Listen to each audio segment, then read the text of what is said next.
Nomor kaduana cek Imam Hatimil Asham wal fakhra ilal mizani bi antarokat tatawula ala nasi bi ta'didil manaqibi wa tawajjaha ila amalil hasanati li ajli ziyadatiha fil mizan. Saha jalma anu bisa ninggalkeun kana berbangga-bangga kana kabanggaan dunia, bangga jadi lalaki kasep, bangga jadi awewe geulis, bangga boga motor bagus, bangga boga mobil bagus, bangga boga imah gagah, bangga boga kebon loba, bangga loba duit loba. Bangga teh cek bahasa Sundana naon? Bangga naon? Bangga. Oh, bangga saduakan ya. Ngarasa bangga gitu kan. Ngarasa gagah. Ngarasa bangga dirina. Boga harta pakaya loba. Ngarasa bangga dirina, boga jabatan jeung kedudukan anu tinggi. Ngarasa bangga dirina, loba non cek urang teh mah pengikutna, loba penganutna. Tah saha jalma nu bisa ninggalkeun kabanggaan tadi. Mun teh mah urang loba followerna. Naon cenah follower lin? Loba sebleker. Lah, loba seblekerna mun YouTube mah nya. Mun TikTok mah loba followerna. Loba naon sih? Viewers. Loba virus lah pokoknya mah. Lamun urang bangga kulobana nu ngikut-ngikut ka urang kos kitu. Tah urang bisa ninggalkeun karena kebanggaan eta. Pan kiwari mah loba bangga kulobana nu kitu. Saha jalma nu bisa ninggalkeun seluruh kabanggaan nu bersifat duniawi, dipindah ditinggalkan nu kitu, diganti frekuensi urang, diingetkeun kumaha ieu aing lamun engke nyukang di jembatan di mizan dina timbangan. Semakin loba harta semakin angel diperiksana. Masya Allah. Pernah kacaritakeun baheula ku gara-gara kampak doang hijinya, kampak buntung teh baheula. Eta kampak buntung doang teu anggeus 40 poe 40. Kumaha lamun boga mio aing mah. Kumaha lamun boga beat, kumaha lamun boga mobil, kumaha lamun boga imah nu bagus, kumaha lamun boga HP iPhone aing mah. Kumaha lamun boga Masya Allah, kumaha lamun boga bedog nu bagus, kampak nu bagus, kampak butut bari buntung bari karatan bae ge teu anggeus dihisab 40 poe 40 peuting. Coba renungkeun ku urang. Renungkeun ti kiwari. Sugan be geus direnungkeun kieu mah kedeung nu baruga motor dipikeunan. Nu baruga mobil, baruga HP bagus disodakohkeun buru-buru. Ya Allah, Gusti Nu Maha Agung. Pohara para jamaah. Balik deui nya, nomor kadua cek Hatimil Asham saha jalma nu bisa ninggalkeun kagagahan dunia menuju frekuensi pil mizan, dielingkeun kana timbangan nu bakal engke ditimbang tina babanggaan urang tadi. Loba taneuh, harta bakal ditimbang. Dan lain-lain sebagainya. Kumaha cak urang engke aing ieu mun ditimbang amal aing. Maksudna bi antarokat tatawula 'alan nasi bi ta'didil manaqibi. Saha jalma nu bisa ninggalkeun Dihareupeun jelema-jelema ninggalkeun nyeritakeun bilangan kabagusan kasuksesan hirupna dihareupeun batur. Terus menuju watawajjaha ila amalil hasanat, berbelok nyana buru-buru gewat menuju melakukan amal-amal kahadean, amal-amal kabagusan, li ajli ziyadatiha agar supaya bertambah kebaikanana fil mizan nalika engke ditimbang di alam akhirat. Jadi urang ulah sok nyarita-nyaritakeun gagaduhan urang. Lamun urang bisa ninggalkeun ngobrolkeun kepunyaan gagaduhan kagagahan urang, terus urang lebih baik menuju ibadah ka Allah daripada urang nyeritakeun alhamdulillah cenah mang kula nang usaha sekian bulan kabeuli ieu, kula geus boga ieu, bahkan kula jabatan ge kiwari naik, bahkan kula geus boga ieu boga itu, diobrol-obrol kabatur. Tah saha jalma nu mampu ninggalkeun pikeun cah-cahan model kitu di hadapan manusia, diganti lebih baik kana maca Quran pikeun nambah-nambah beratna timbangan di akhirat. Maka sejatina cek Hatimil Asham jelema tersebut sudah bertemu dengan surga. Masya Allah, luar biasa. Lantaran hese ngerem kerecah-cahan, bangga dengan kebanggaan kepunyaan nu aya di dunia keur dicah-cahkeun. Hese lamun teu puguh-puguh main belok 180 derajat terus pindah kana melakukan amal soleh, rada hese nyiaran jelema model kitu. Mantak, mudah-mudahan ye ku wasilah ngaji ieu isuk pageto ketika orang keur kalepasanana ngomongkeun kagagahan diri, astagfirullahaladzim nuk naon aing nyerita-nyeritakeun nu kitu ka batur. Geus lah aing buru-buru, mang kula hampuranya aing kan neuk balik heula kula perlu mending kitu. Ditangka imah ceurik urang ngalaudu, buru-buru urang istighfar, buru-buru urang ganti. Mun ngobrol jeung batur nyeritakeun kagagahan diri urang menang sejam, tutup ku urang ku amal soleh minimal 1 jam maca Quran, maca sholawat, zikir gitu maksudnya. Diganti, dibelokeun. Kitunya jadi urang setiap saat, setiap waktu elinglah urang kabehan bahwa urang teh moalila hirup di alam dunia. Usaha mah kudu ngan urang oge ulah sampaikan lalai karena perkara akhirat. Mantakan lamun urang ke ngaji fikih, usaha anu pang hebat-hebatna usaha adalah nupang gede-gedena gogodana. Pang bagus-bagusna usaha adalah nupang gede-gedena gogodana. Ayo naon kira-kira? Usaha nupang gede-gede gogodana naon? Digawe di pabrik gede teh gogodana Kang Komar standarnya asik. Nah bertani gede teh gogodana, bertani gede. Naon deui ngojek gede teh gogodana gede. Japirnya janda pirang. Dagang gede teh gogodana. Maka cek Kangjeng Nabi usaha nu pang gede-gedena gogodana eueuh deui iwal ti dagang.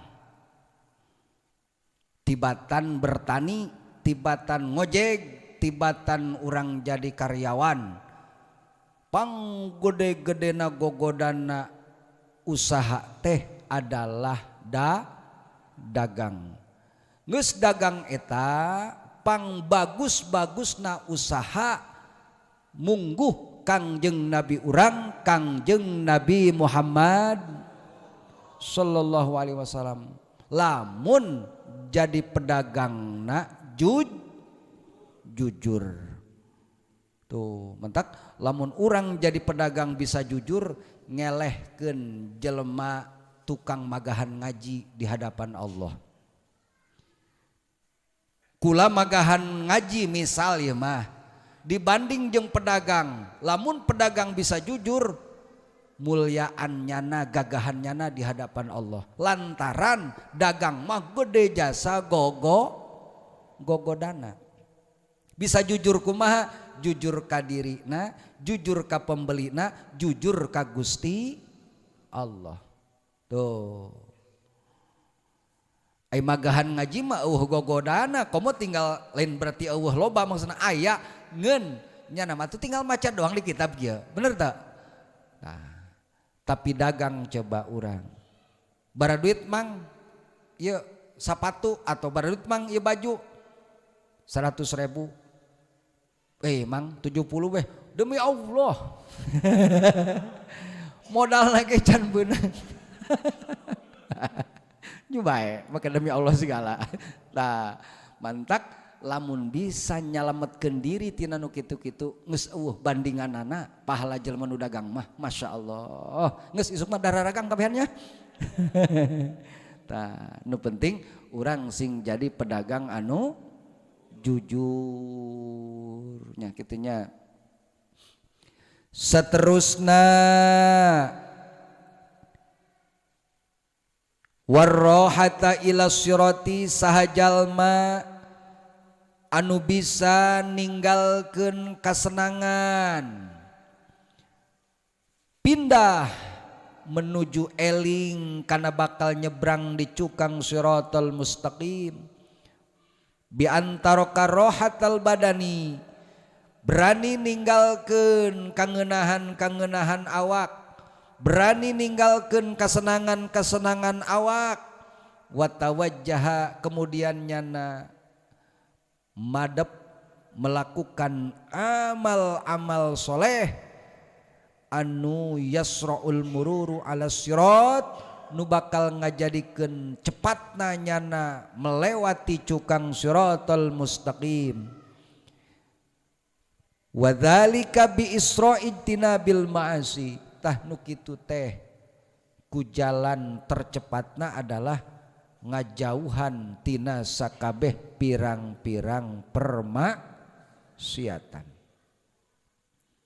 Jadi urang kieu para dulur pan awak mah hayangna dibawana enjoy sesenangan bener tah hayangna jeung nu ngeunah bae watek awak urang teh tabeat pan tabeat mah kiwari hayangna urang balik digawe balik usaha jam sakieu teh ngagoler kabehan ge lain pagawe lain pengusaha bae termasuk kula sarua bae hayangna mah urang wancing teh ngagoler be nya bari sakipas teh kan ngeunah eta bari ngahayalkeun program jeung isuk pageto wah aing isuk kudu kieu ya mata mah peureum hatina keur mikiran isuk kudu kieu ya kos nunuk panjang umur bae eta urang bener. Nah jadi saha jalma anu bisa ninggalkeun kana kasenangan awakna lebih menuju kana dielingkeun hayang salamet di cukang siratal mustaqim pindah tak ingetkeun kadinya urang keur nyeulekeun TV beh urang keur heureuyaan beh urang keur nyeulekeun musik dangdut dan seterusna disetel buru-buru hate urang frekuensinya dibelokkeun tak Masya Allah ya aing ge kumaha ieu nyukang di jembatan mun kalakuan kieu bae tah dipindah ku urang frekuensi hate urang rasa urang zauk urang kadinya maka jelema eta cek hatimil asom sudah menemukan surgana Allah subhanahu wa ta'ala. Carana kumaha pokona sakur-sakur maksiat jauhan kitu nu tereh mah maka engke urang ge tereh ngalewatanana di cukang siratal mustaqim. Karena nunyiun urang angel nyebrangna lila nyebrangna teh beban anu dibawana berat teuing naikna 1000 tahun turuna 1000 tahun, lempengna 1000 tahun. Urang balajar kiwari latihan manggul semen sasak beh. Berangkat ke Gunung Karang heulanan dah. Di Pandeglang naik beri manggul semen, capek moal. Capek dulur. Ulah kudu ka Gunung Karang. Meureun nya lempang behelan di dieu ka jalan raya ka ditu. Urang mamanggul semen dina tonggong. Berat henteu, capek henteu? Capek. Diadukeun jeung jelema anu lempang teu moal nanaon, kira-kira heulaan mana? Heulaan anu teu mawa semen beban. Tah dicukang Siratal Mustaqim ge kitu. Sedengkeun mizan teh timbangan, ayana timbangan teh sesudah jembatan, bukan sebelum jembatan. Jadi amal kagorengan hirup urang, amal kahadean hirup urang dipikul dibawa nyebrang. Mun berat teuing ragag. Gitu. Nah ketika urang nyebrang ke kaditu nang hese capek 3000 tahun lilana datang kaditu sugan tia mandek ngaso ditimbang geus ditimbang tia beratan ka anu gor atupan belok lagi geus lah gejebur naudzubillahi min zalik. Mantak urang tiki waritah mun hayang enteng hayang cepet lumpatna nyukangna di Siratal Mustaqim, kurangan beban-beban dosa-dosa urang mengpeng urang keur aya kesempatan keneh hirup di alam dunia ieu. Seluruh maksiat geus ulah ditawar deui ti kiwari belajar ke urang jauhan. Can bisa kabeh lalaunan. Nu penting bari ditaubatan. Ulah dijauhan tapi teu ditobatan ulah kitu. Nya. Jadi orang berarti orang buka salah ka jelema ulah sekedar moal niat lah moal aing kemah moal ngomongkeun deui. Lain masalah moal ngomongkeun deui nu geus pernah diomongkeun ku urang wajib minta hampura heulan. Eta ngaranna tobat disebutna. Paham? Nah, urang wajib minta hampura heulan tobat ngaranna. Teteh, bibi, uwa, dulur, tatangga, yeuh kula minta hampuranya beusi sok pernah ngomongkeun baheula. Tapi kan berani ngomongna kitu, teu berani ngomong kieu mah. Misalkan lur, hampurnya kamari aing ngomongkeun sia, moal wani kitu kan. Paling hampurnya bisi pernah ngomongkeun maneh. Just yeun meureun. Ai blak-blakan teuing mah. Tah, gitu. Tobatan ku urang buru-buru meupeng aya kesempatan di alam dunia ieu. Meupeng aya sahla duahla napas urang pake pikeun urang tobat ka Allah Subhanahu wa taala. Nomor terakhir wasyahwata ilal jannati bi antaraka syahwata wa tawajjaha ila masyaqqatil ibadah fa innal jannata huffat bil makarih. Cek Hatimil Asham sahajal manu bisa ninggalkeun kana kahayang-kahayang diri syahwat hayang ieu hayang itu hayang ieu hayang itu geus boga ieu hayang deui padahal geus pernah kacaritakeun bala urangnya hiduplah sesuai kemampuan bukan sesuai keinginan. Sesuaikeun hirup teh jeung kemampuan ulah disesuaikeun jeung keinginan. Kabehan ge keinginan mah woi geus teu bisa dicaritakeun dah.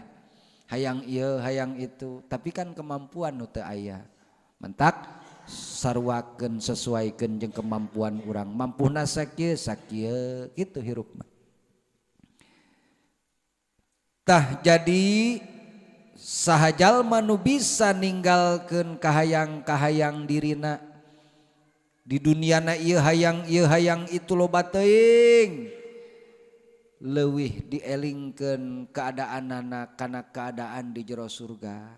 Cek nyana naon aing kos kitu kege aing di surga meunang nu kitu mah tuh kege aing di surga meunang nu kitu mah boga nu kitu mah ditinggalkeun ku nyana dielingkeun hatena ka surga terus nyana menghadap ka Allah geat ngalakukeun mang pirang-pirang ibadah ridho menghadapi kesulitan-kesulitan beribadah. Ikhlas ngalakonan gogodan-gogodan ibadah. Istiqomah ngalakukeun pirang-pirang ibadah lantaran nyana embung tunduk kana syahwat atau kana kahayang jiwana, kahayang dirina, kahayang awakna. Ditahan, ditinggalkeun. Jadi syahwat mah hayang mawa kana hal nu teu diridhoan ku Allah, kunyana dibelokeun melakukan hal-hal anu diridhoan ku Allah, padahal mah bari jeung loba tantangan, bari jeung loba rintangan, lantaran ai ridho Allah mah ujung-ujungna surga kadituna. Tapi nyana terus nyuk-cruk bae daek ibadah walaupun sulit dina ngalakonanana, tah maka jelema tersebut cek Hatimil Asom tos menemukan kana surgana Allah Subhanahu wa taala. Kunaon si cenah jalan ka surga mah sok rada sulit, penuh tantangan, penuh rintangan, lantaran cek Kangjeng Nabi nageh geus diceritakeun huppatil jannatu bil makarih, itu bahwa surga mah diliputan, dilingkung ku berbagai macam hal-hal anu teu dipika senang ku urang. Ngaji teu senang, ngaji mah teu ngeunah. Teu ngeunah ngaji mah. Salat apalagi. Bener teu? Maca Quran tunduh. Maca sholawat eta komo cenah laluse. Jadi jalan ka surga mah selalu diliput hawa-hawa, tanggal, tengenah, bahkan kadang-kadang sulit. Tuh. Giliran urusan jalan menuju neraka gampang. Gampang jalan ka neraka mah. Geus teu kudu urang hese-hese. Nya, geus teu kudu diceritakeun jalan menuju neraka mah babari jasa, tapi jalan menuju surga mah sok loba rintanganana. Lantaran likulli khairin maniun, pada setiap-tiap jalan kahadean pasti bakal aya tantanganana. Eueuh hiji jalan kahadean anu eueuh hahalangna kabeh ge aya. Sekecil apapun nek berbuat kahadean mah aya bae gogodana. Nek salat yeuh geus dijadwal, nek salat tepat waktu, ternyata musharen, wah karak azan di musolah kaburu aing ye, ih beteung hayang ngising lain tahanan, akhirnya katinggalan berjamaah. Aya bae gogodana. Hartina ketika orang nak menuju nu terbaikna kitu, walaupun tetap baik salat mah salat. Jadi kitu menuju surga Allah mah loba rintanganana, lantaran surga eta eueuh bandinganana. Atuh lamun ka surga dengan begitu mudahna atuh ngeunaheun jasa gitu. Mentak hanya orang-orang nu bisa nyingkirkeun kahayang-kahayang dunyana anu engke bakal bisa beres salamet di dituna, sehingga aman nyaman babari gampang enteng asup kana surgana Allah Subhanahu wa taala. Para dulur, para jamaah hadirin sadayana, cekap sakieu pangaosanana kurang jeung leuwihna kaula menta dihampura.